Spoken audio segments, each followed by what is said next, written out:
Hey Dolphins, I'm Griffin Gibbony and welcome back to the CIVU's Entertainment Recap, a recurring series to always keep you in the loop about all things entertainment and pop culture. We're back with episode 6 and your October installment. Stick around and let's jump right into the news.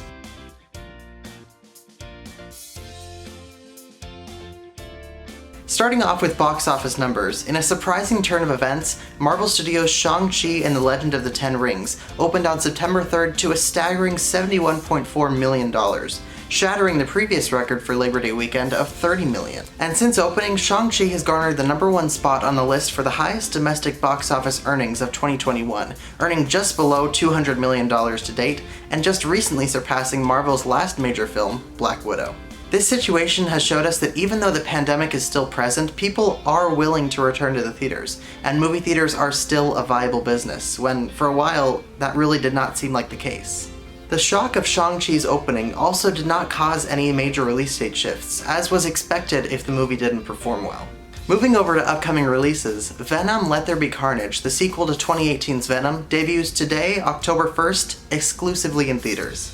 Other major releases this Friday include The Many Saints of Newark in theaters and on HBO Max, The Addams Family 2 in theaters and on PVOD, Diana the Musical on Netflix, and lastly, Saturday Night Live kicks off its 47th season this Saturday.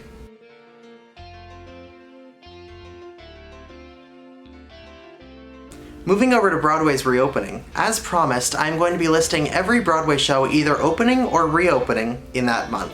First up, on October 1st, Broadway welcomes Thoughts of a Colored Man at the Golden Theater and Dana H. at the Lyceum. Next up, opening on October 5th is To Kill a Mockingbird starring Jeff Daniels at the Schubert Theater.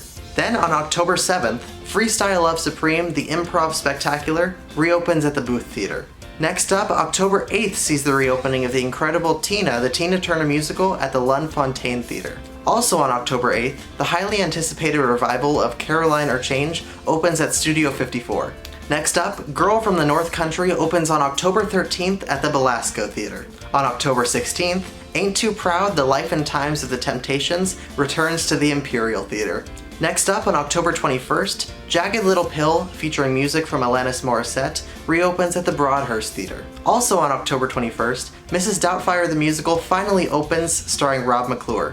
On October 22nd, the longest-running musical in Broadway history, The Phantom of the Opera, reopens at the Majestic Theater.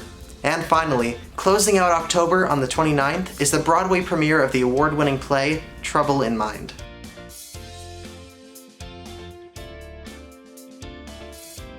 In other news, the 73rd Primetime Emmy Awards took place on Sunday, September 19th, with Apple TV Plus comedy Ted Lasso, Netflix limited series The Queen's Gambit, and Netflix's The Crown taking home the big awards of the night. Additionally, the 74th Tony Awards took place on September 26th after a year-and-a-half delay, with Moulin Rouge the Musical, The Inheritance, and A Soldier's Play winning big that night. Lastly, the Pasadena Playhouse, also known as the California State Theater, recently announced the star-studded cast of their production of Head Over Heels the Musical, set to open on November 9th. This incredible new production stars Alaska 5000 of RuPaul's Drag Race and Leah DeLaria of Orange is the New Black in the lead roles.